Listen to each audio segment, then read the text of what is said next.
Hello and welcome. Today I'm going to show you how to change the theme in Krita. Krita comes with several built-in color themes such as dark, darker, blender, bright, and neutral. These change the look of the UI around your canvas.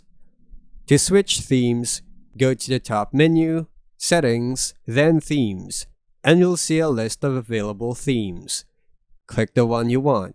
For example, Krita Dark for a dark interface, or Krita Bright if you prefer lighter colors.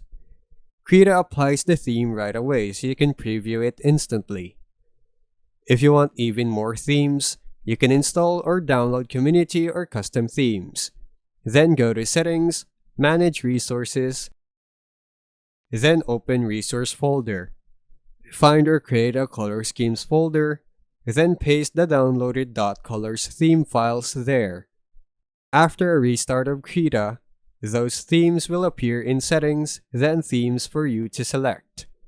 Keep in mind that the themes affects UI elements like panels, buttons, and backgrounds, but some parts of Krita, like the canvas border or certain panel colors, may still be controlled separately in other settings. And that's how you change the theme in Krita. Thanks for watching.